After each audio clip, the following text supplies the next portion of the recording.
Ce matin, nous allons lire la parole de Dieu dans Romains chapitre 1, versets 16 à 17. Romains chapitre 1, versets 16 à 17.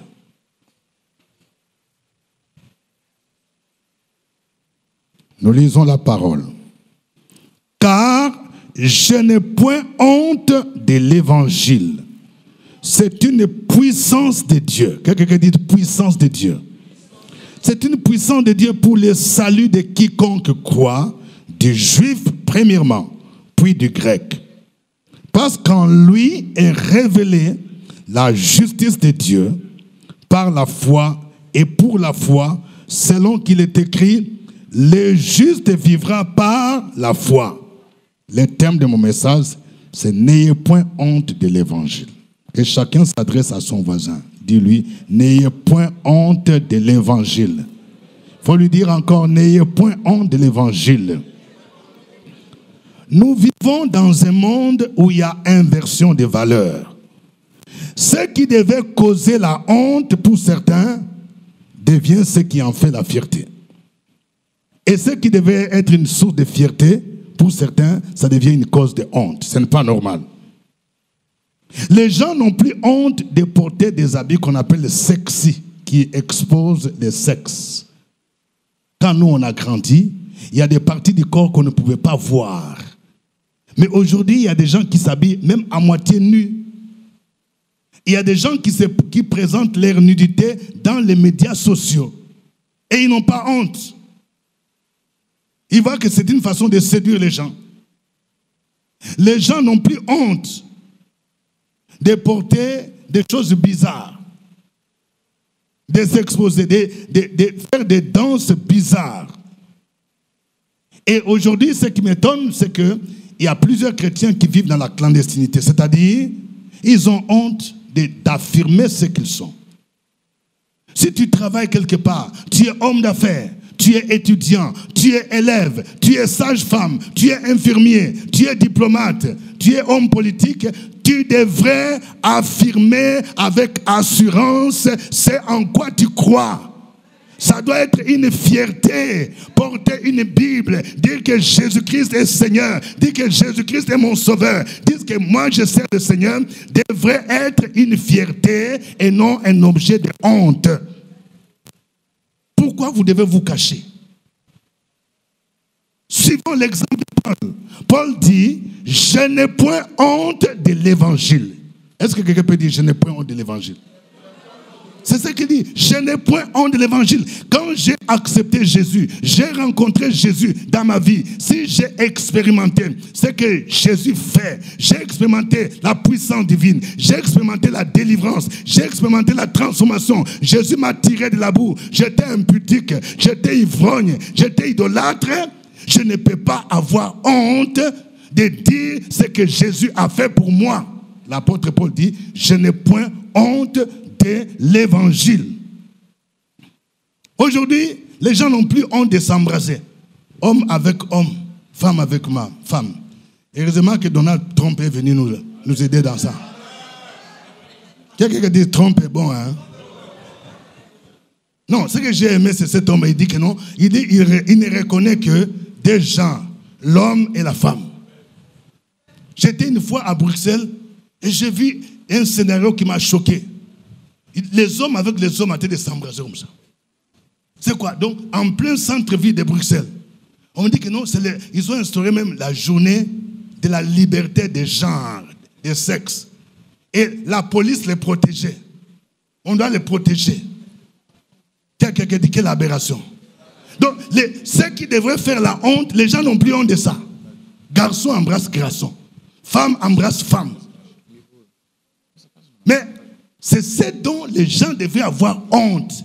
Mais parler de Jésus ne devrait pas nous faire la honte. Nous devons être fiers. Quand tu es chrétien, tu dois être fier. La Bible nous dit que nous faisons les fonctions d'ambassadeurs pour Christ. C'est pourquoi quand tu parles de Jésus, tu dois parler avec assurance. Oui, c'est pourquoi quand je venais de Paris, quand j'ai vu la plaque diplomatique m'accompagner, je dis, je suis ministre de Jésus-Christ. Ça, ce n'est pas mon statut familial qui m'a donné ça. C'est Jésus qui m'a donné ce statut-là. Quand tu sers Jésus, tu es ministre du Seigneur. Tu es ambassadeur du roi des rois. Tu es ambassadrice. Et tu dois être fier. C'est pourquoi Paul dit, je n'ai point honte de l'évangile. C'est moi de Jesus Celebration. Il faut que chacun de nous sorte de cette honte, sorte de cette timidité. Nous devons proclamer la parole de Dieu. Seul Jésus-Christ peut sauver l'homme. Et seul Jésus-Christ peut libérer l'homme de toute influence. C'est pourquoi nous devons proclamer. Vous savez, le mot évangile veut dire la bonne nouvelle. Quelqu'un qui dit la bonne nouvelle. C'est ça l'évangile. C'est la bonne nouvelle.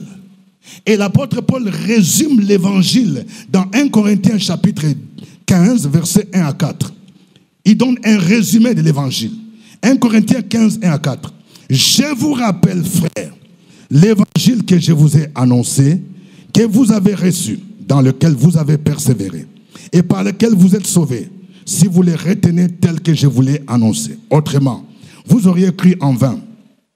Je vous ai enseigné avant tout, comme je l'avais aussi reçu, que Christ est mort pour nos péchés, selon les Écritures, qu'il a été enseveli, qu'il est ressuscité le troisième jour, selon les Écritures. Vous voyez, ça c'est le résumé de l'évangile. L'objet de l'évangile, c'est une personne, c'est Jésus.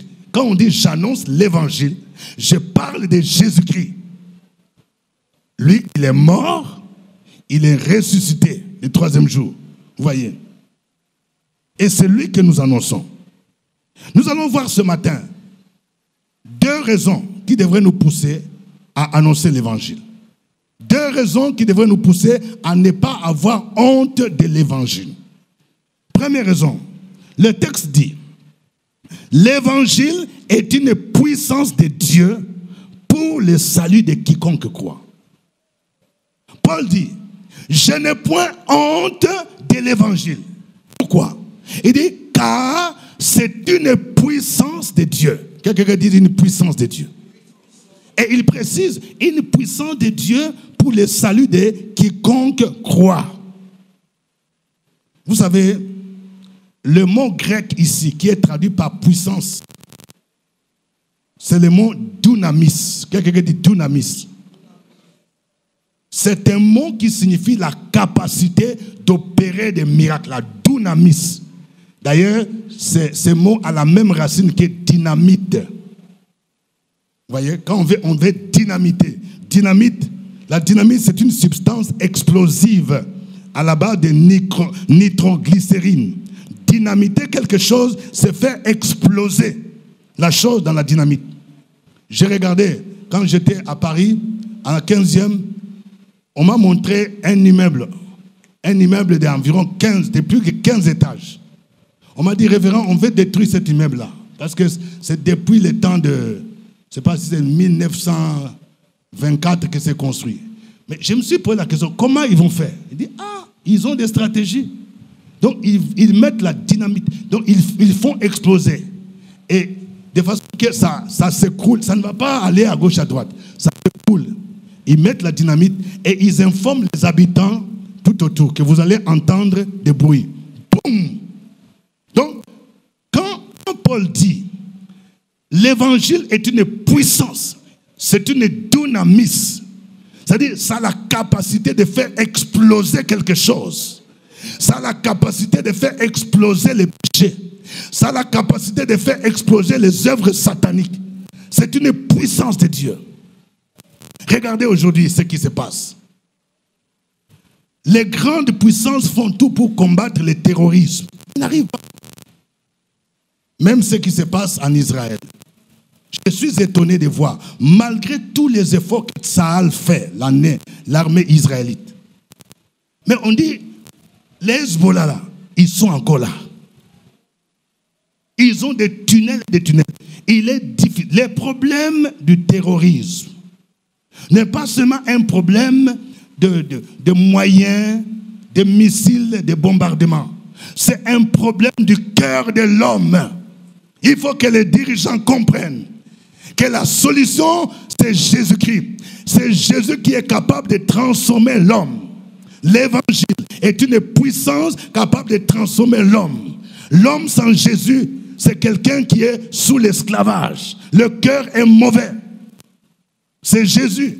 C'est pourquoi nous, en tant qu'Église, il faut que nous puissions dire à nos dirigeants que nous avons la solution. Regardez les problèmes des microbes.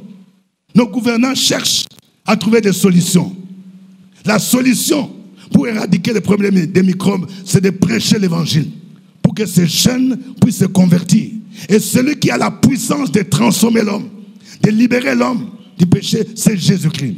Donc c'est pourquoi la première raison, nous devons prêcher l'évangile parce que c'est une puissance de Dieu, parce que la prédication de la croix est une puissance capable de libérer l'homme du péché. Quelqu'un qui est drogué, quelqu'un qui est impudique, esclave du sexe, quelqu'un qui est esclave de l'alcool, seul Jésus peut les libérer. Et il faut qu'on lui prêche l'évangile. L'évangile est différent de la morale. Vous savez, il y a des parents qui pensent qu'ils peuvent transformer les enfants par la morale. La morale consiste à dire quoi? Tu mets l'enfant là. Tu dis, tu sais non, mon fils, ma fille, ton avenir là, dépend de ton école. Il faut prendre au sérieux ton école. Il faut, quand les professeurs, il faut être là, attentif. Évite les garçons là. Les garçons là, ils ne vont rien t'apporter.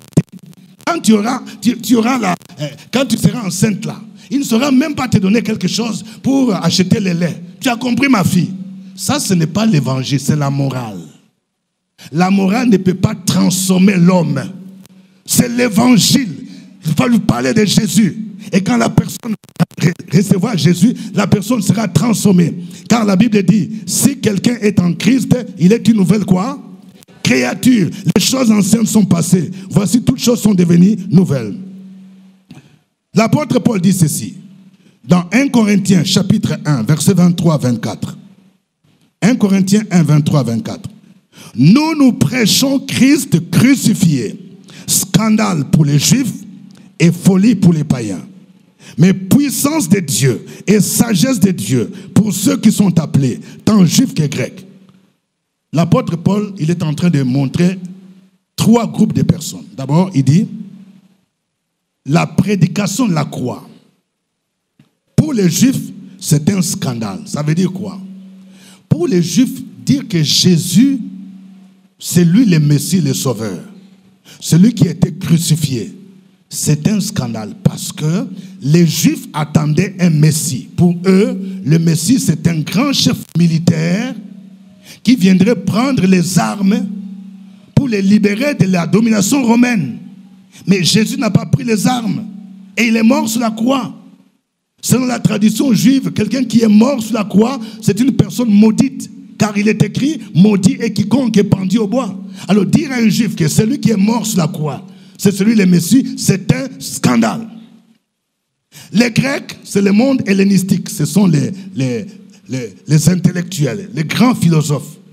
Alors, pour les Grecs, un Messie, c'est une grande personnalité. Il ne peut pas mourir de cette manière-là.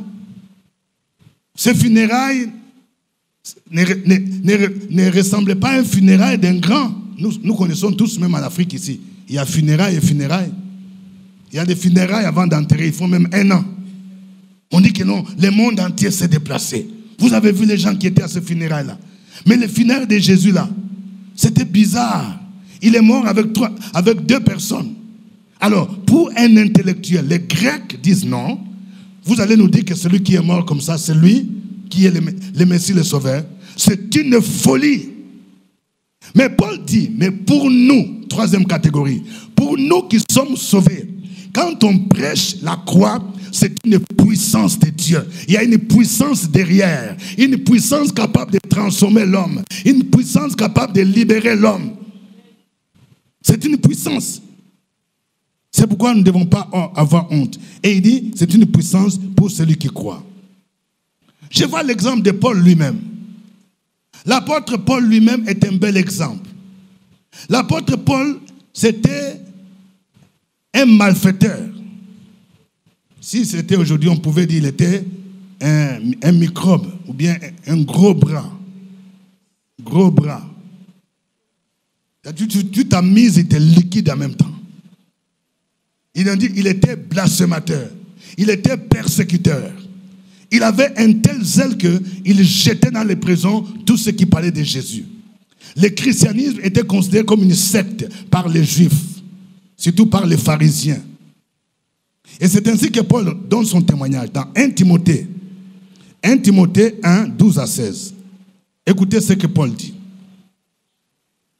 Je rends grâce à celui qui m'a fortifié, à Jésus-Christ, notre Seigneur, de ce qu'il m'a jugé fidèle, en m'établissant dans le ministère. Moi qui étais auparavant un blasphémateur, un persécuteur, un homme violent, mais j'ai obtenu miséricorde, parce que j'agissais par ignorance dans l'incrédulité.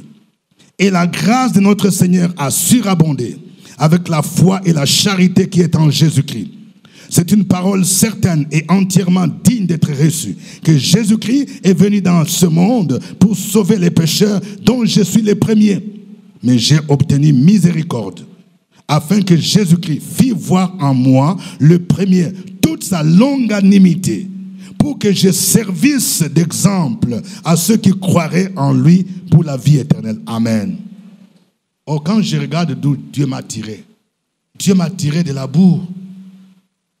Demande à ton voisin, d'où est-ce que Dieu t'a tiré? Mais il y a des gens, quand tu dansais dans le monde là, mais tu pouvais remporter concours de danse. Des danses telles que Mapuka. Regardez Mapuka, la manière dont les gens dansent là. Mais quand Jésus t'a libéré, tu n'auras pas honte de danser pour lui. Tu n'auras pas honte de venir dans les rangs, parce que tu sais d'où Jésus t'a tiré.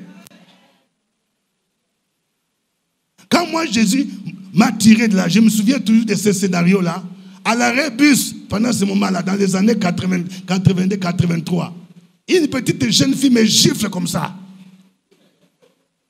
Pour des questions de jalousie, il ne faut pas t'amuser avec moi. Et vous vous rendez compte? C'est ridicule comme ça. Les questions des sentiments là, c'est bizarre, hein? Et ça, c'est qui ça? Jésus m'a tiré de l'impudicité, de la boue, pour me libérer. Pour me libérer. Parce que c'est l'évangile. Les gens qui me connaissaient me disent, mais ces garçons-là, il y a des gens qui changent. Hein? J'ai dit, ce n'est pas moi. Il faut que celui qui transforme entre. La vie chrétienne n'est pas une évolution, mais c'est une révolution. Ça veut dire quoi? Je prends l'exemple de la chenille et du serpent. On a étudié à l'école ce qu'on appelle la métamorphose. Comment est-ce que la chenille devient papillon? Il y a un processus. La chenille, là, ça rentre d'abord dans une coquille. C'est comme si elle mourait en elle-même.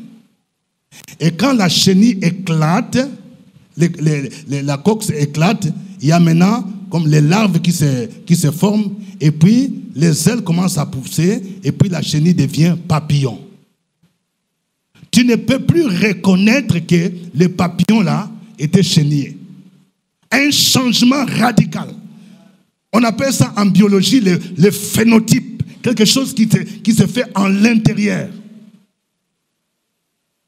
Et le papillon là ne peut plus redevenir chenille. C'est-à-dire que tu ne peux plus revenir à ton ancienne vie si réellement tu es transformé de l'intérieur. Mais le serpent là fait semblant de changer. La vipère, c'est un serpent qui est venimeux. À un moment donné, la vipère essaie de changer sa coquille.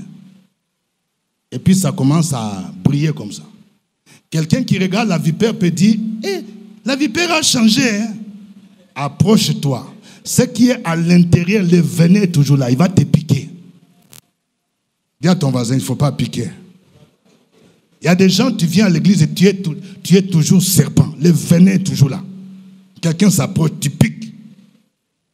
Il y a des gens qui sont là pour piquer. Ils piquent. Voisine, voisin, ils piquent. Sœur en Christ, là, il pique. Servante, là, il pique. En France, j'ai rencontré quelqu'un, il a dit que non, lui, là, il est trop amoureux des servantes. Il dit, quand je vois une servante, il dit, mais tu es malade ou bien quoi? Il dit que ce sont les piqueurs. Il ne faut pas qu'à la maison de gloire, il y ait des piqueurs. On veut des gens transformés. Alléluia. L'évangile est une puissance parce que ça nous libère du péché. Quand réellement tu prêches la parole à quelqu'un, si la personne a rencontré Jésus, cette personne sera transformée comme l'apôtre Paul. Il va commencer à dire, avant j'étais comme ça. Maintenant voici comment Jésus m'a transformé. C'est pourquoi la Bible nous dit, si donc le Fils vous a franchi, vous serez réellement libre. L'évangile est une puissance parce qu'il libère l'homme de l'esclavage de Satan. Nous avons vu premièrement, d'abord, il libère de l'esclavage du péché. Maintenant, il libère l'homme de l'esclavage de Satan. Les hommes sans Jésus, ce sont des esclaves. Ils sont enchaînés par le diable. Ils doivent connaître la parole de Dieu. Jésus a dit, vous connaîtrez la vérité et la vérité fera quoi? Vous affranchira. L'évangile affranchi. Affranchi, ça veut dire libérer quelqu'un qui est en prison. Le diable a emprisonné beaucoup de gens. Jean 8, 30 à 34. Écoutez ce que Jésus dit dans Jean 8, 30 à 34. Comme Jésus parlait ainsi, plusieurs crurent en lui. Et il dit aux Juifs qui avaient cru en lui, si vous demeurez dans ma parole, vous êtes vraiment mes disciples. Vous connaîtrez la vérité et la vérité vous affranchira. Il lui répondit, nous sommes la postérité d'Abraham et nous ne fûmes jamais esclaves de personne. Comment dis-tu, vous deviendrez libres? En vérité, je vous l'ai dit, il répliqua Jésus, quiconque se livre au péché, esclave du péché. L'esclave ne demeure pas toujours dans la maison. Le Fils y demeure toujours. Si donc le Fils vous affranchit, vous serez réellement libre. Jésus dit, vous connaîtrez la vérité et la vérité vous affranchira. Écoutez-moi bien. Il y a des gens qui aiment voir, venir me voir, pasteur, je veux ma délivrance. Vous allez remarquer, sans la parole de Dieu, il n'y a pas de délivrance. Le pasteur n'est pas un marabout. Il y a des gens qui pensent qu'on peut acheter la délivrance par une offrande. Si vous ne comprenez pas que vous devez être assis pour être enseigné, il n'y a pas de délivrance sans parole. C'est pourquoi Jésus dit, il dit aux Juifs qui ont cru en lui, il dit, si vous demeurez dans ma parole, c'est au conditionnel. Demeurer, ça veut dire quoi? Ça veut dire que tu es assis, tu aimes la parole, tu aimes les enseignements, tu demeures dans la parole. Il dit, vous connaîtrez la vérité et la vérité va faire quoi? Va vous affranchir. Regardez aujourd'hui, pourquoi beaucoup de gens adhèrent dans les mouvements mystiques, des mouvements occultes. C'est parce que les gens pensent trouver dans ces mouvements la sécurité, la protection. Quand quelqu'un, par exemple, est élu maire, quand quelqu'un est ministre, DG, les gens vont te dire, ah, ce poste-là que tu occupes là, les sorciers risquent de te bouffer. Il y a des gens qui sont jaloux. Donc, il faut entrer dans un mouvement. C'est pourquoi, même quand quelqu'un est devenu chef de l'État, on a appris en Afrique, des chefs d'État, on dit, lui là, il est chrétien. Mais après, vous apprenez que, ah, il est entré dans tel mouvement. Parce qu'on va lui dire que si tu veux durer là, tu veux avoir deuxième mandat, troisième mandat, quatrième mandat, même dixième mandat, il faut entrer dans tel mouvement où on porte des croix, on fait ceci. Les gens sont en insécurité. Et c'est lorsqu'ils connaissent vraiment Jésus.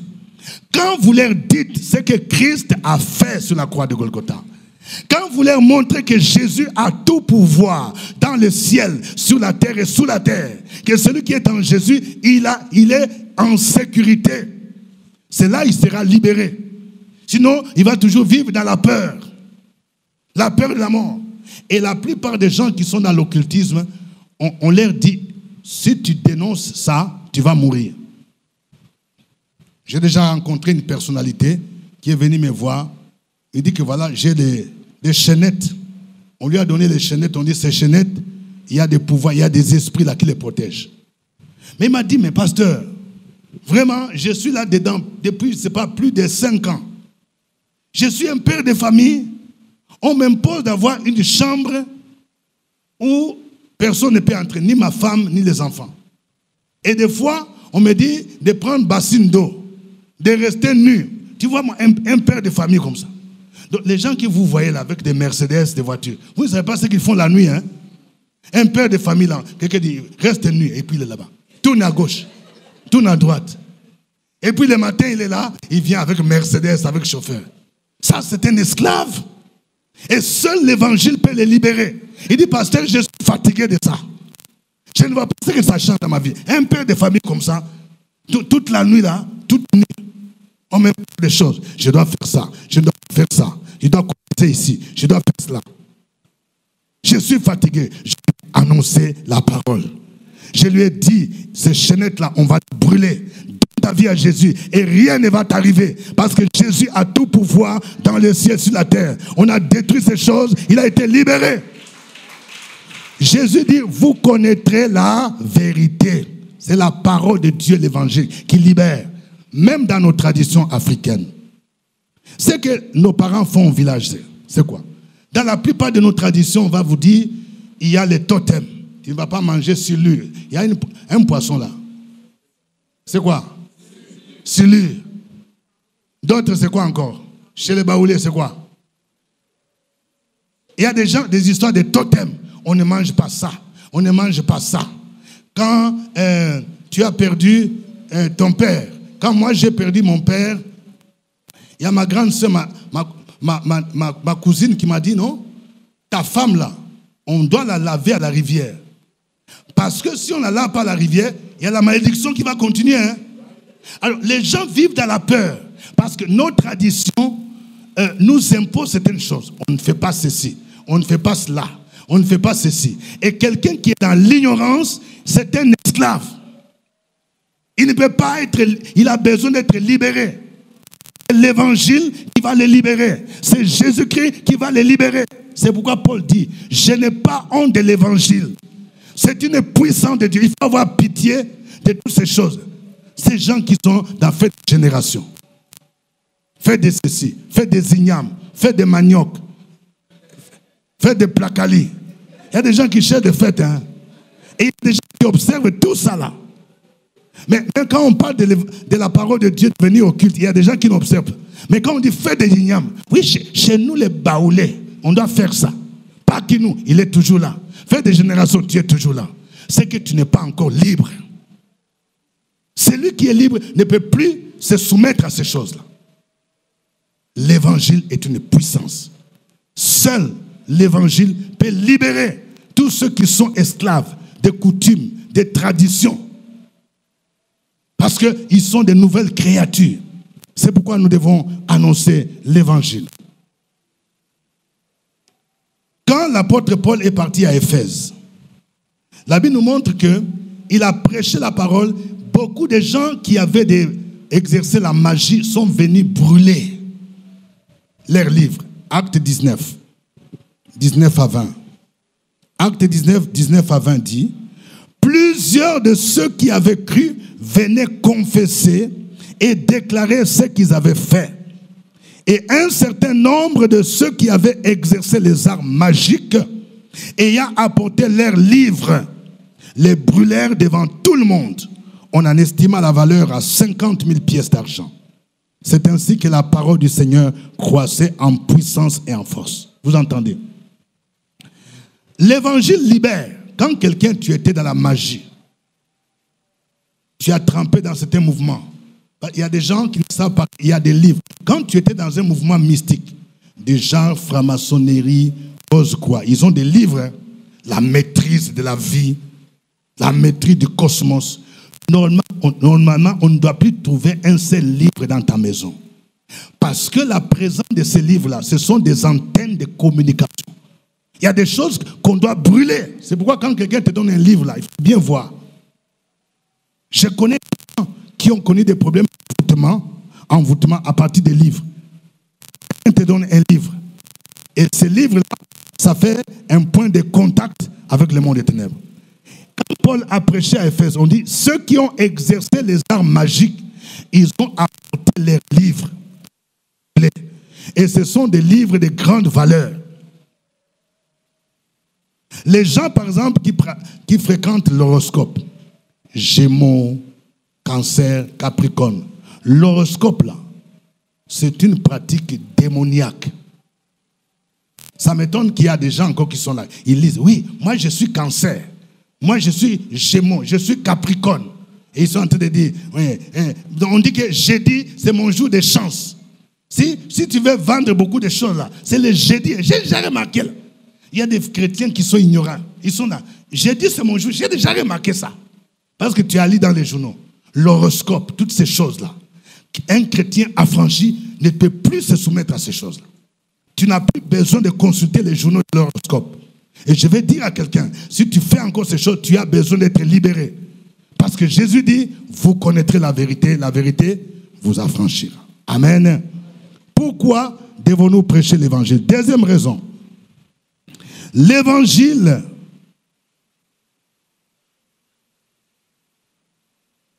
nous libère, nous révèle la justice de Dieu par la foi en Jésus.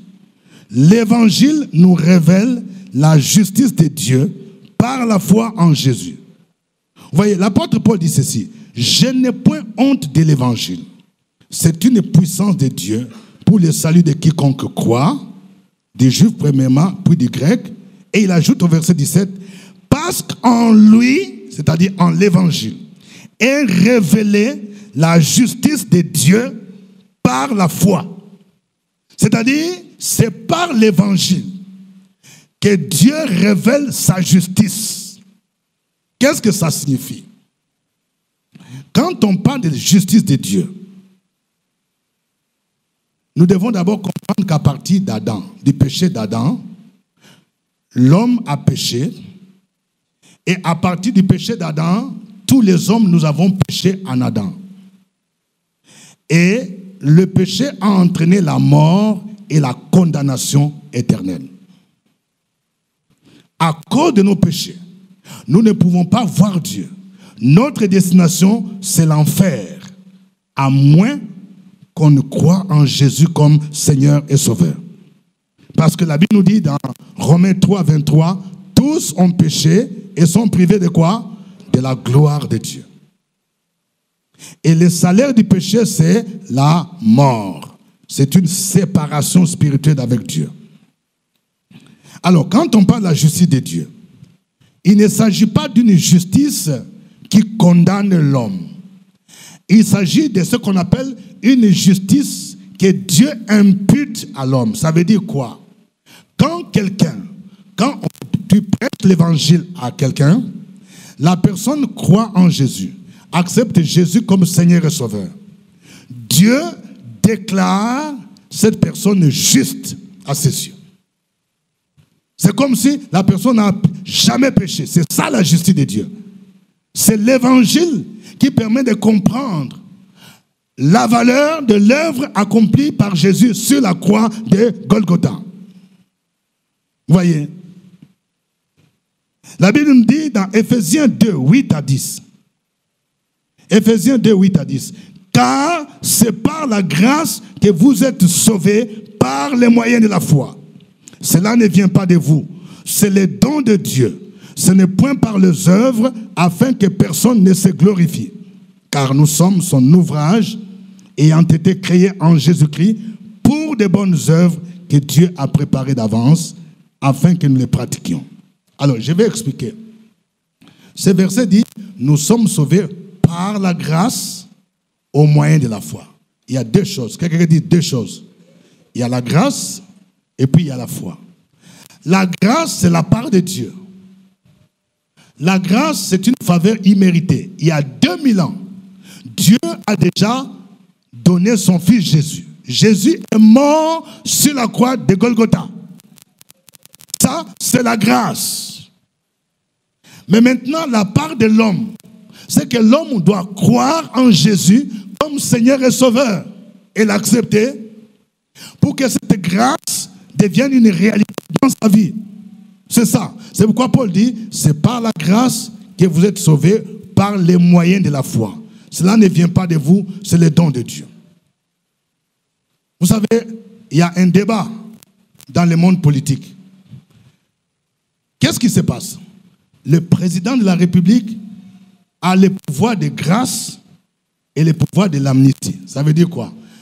Même quand quelqu'un a été condamné, nous connaissons par exemple en Côte d'Ivoire des personnalités qui ont été condamnées à autant d'années.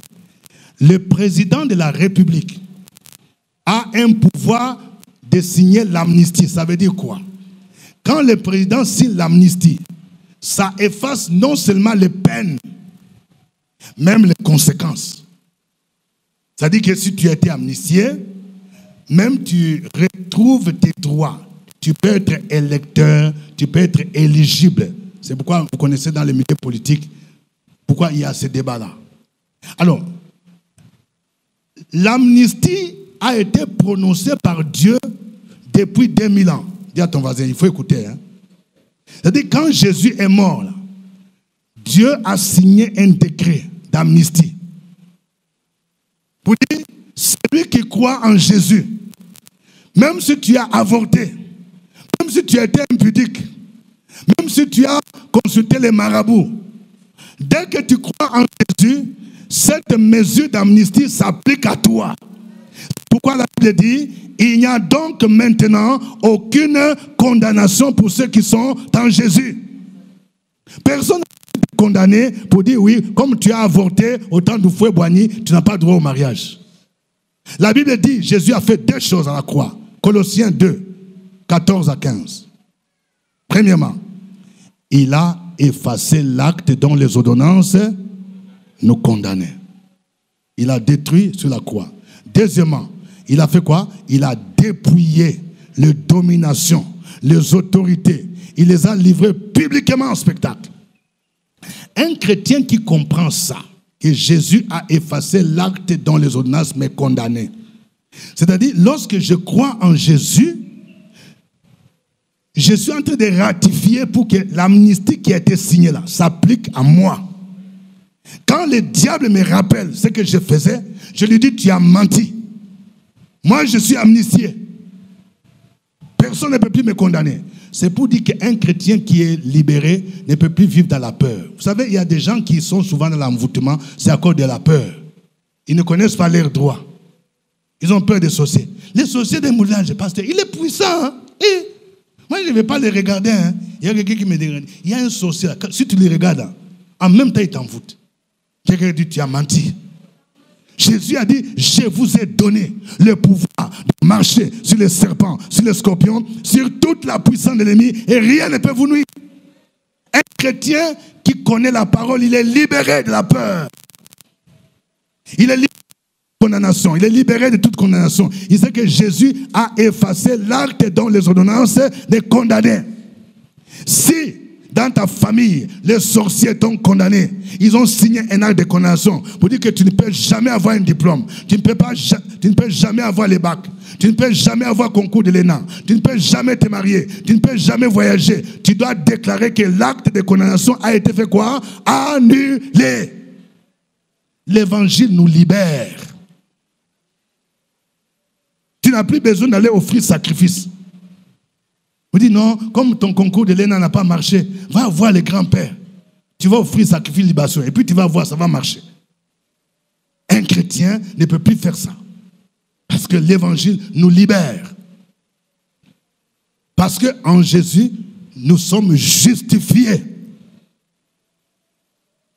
C'est pourquoi je dis que les chrétiens ne doivent pas se conformer aux révélations. J'ai l'habitude de dire, il y a des gens qui écoutent des témoignages. Oh, on dit qu'il y a quelqu'un qui est ressuscité. On dit qu'il était au ciel, il a vu les choses là. Et puis il y a des gens qui courent. Je vais aller écouter, il va nous dire, le ciel, il est comment? Il y a le témoignage de Domiti là, quand moi je me suis converti. Beaucoup de gens, il faisait beaucoup de foules, cette dame là. On dit qu'elle est morte et puis elle est ressuscitée. Les gens disent, bon, c'est comme ça, elle va dire comment c'est qui se passe. Alors dans son témoignage, elle dit qu'elle a vu que quand tu as avorté là, tous les enfants, tu mords là, tu vas les retrouver attachés. Ils vont t'attendre. Il dit, le péché là, Dieu ne pardonne pas. Hein? Faites attention, vous qui avortez. Ça contredit la parole de Dieu. C'est faux. Si j'ai avorté, c'était dans l'ignorance. Quand je viens en Jésus, rien ne dit que les enfants m'attendent là-haut. Il n'y a plus de condamnation. Donc vous voyez comment c'est la parole de Dieu qui doit être le fondement de la foi. Et non le témoignage de quelqu'un qui est monté. Qui te dit, l'ange Gabriel là, et il est teint clair. Et tu te demandes, il est comment? Il a des barbes comme ça. Ça ne va pas être la base de l'information. C'est la parole de Dieu. Amen. En lui est révélée la justice de Dieu par la foi en Jésus-Christ. Parce que la Bible nous dit que le juste vivra par la foi.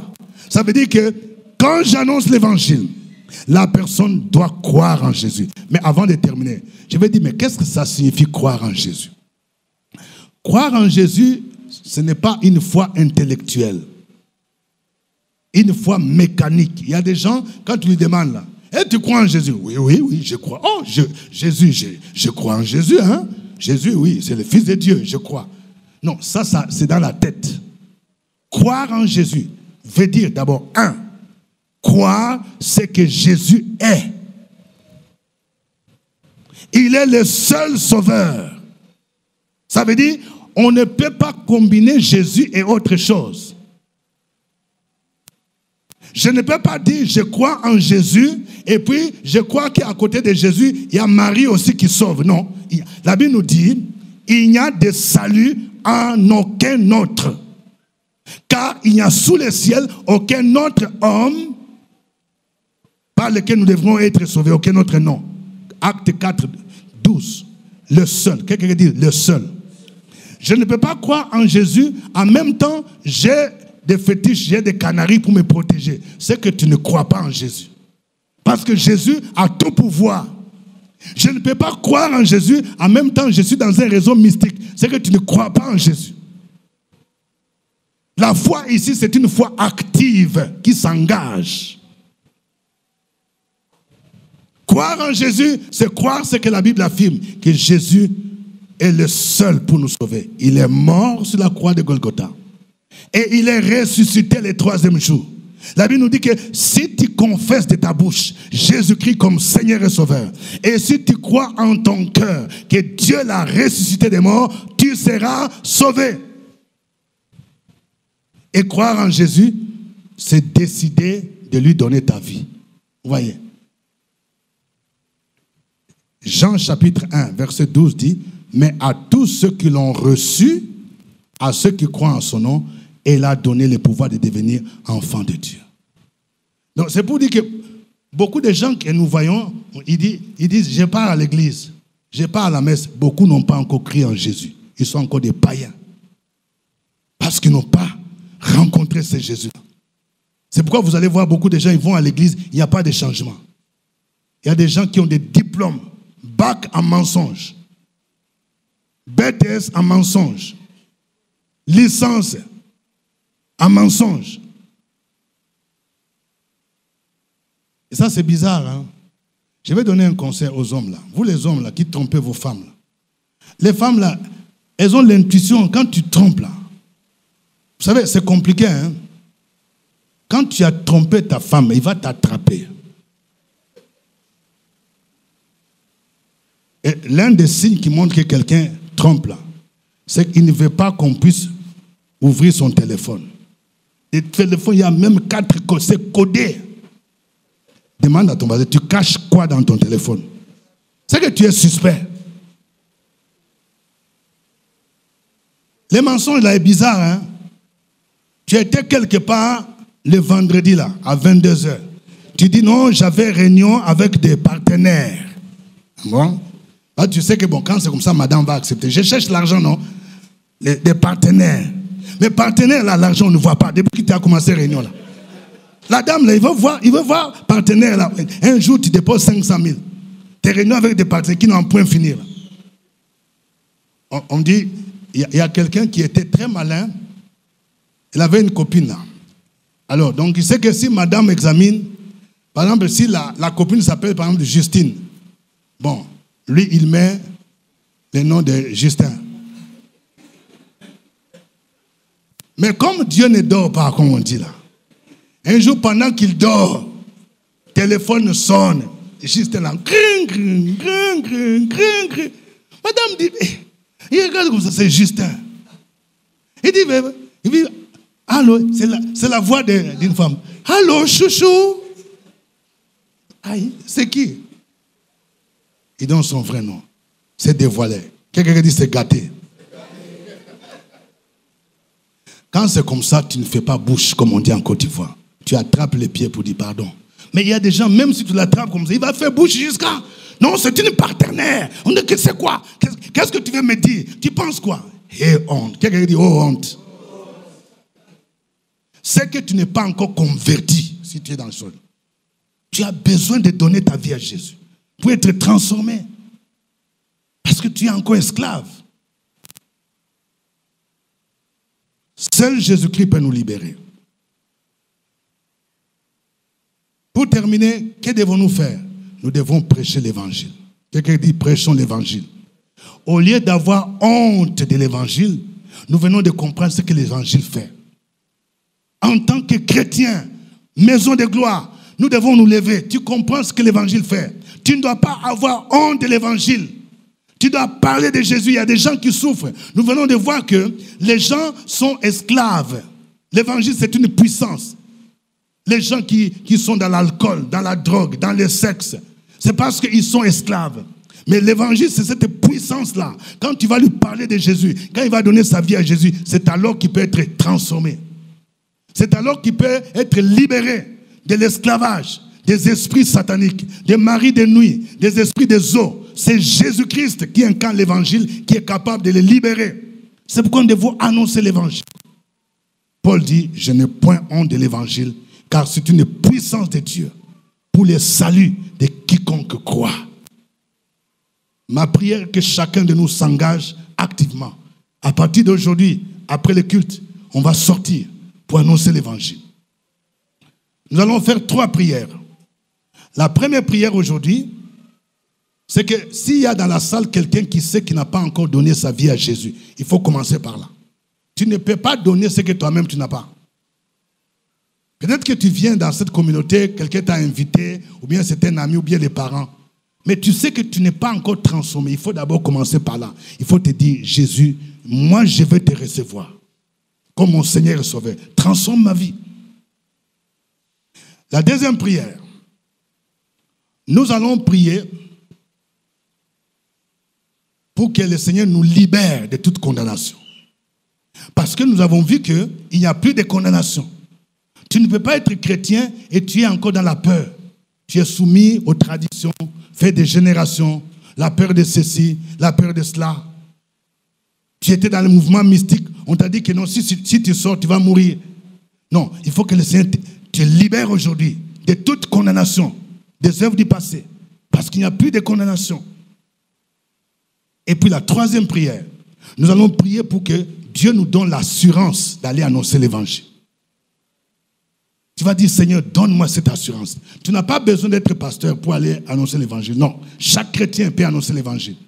Tu as besoin de la puissance du Saint-Esprit pour aller annoncer, pour aller partager la parole.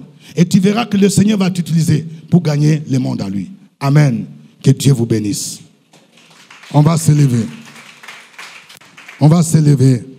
Nous allons dire merci au Seigneur et on va prier. Merci.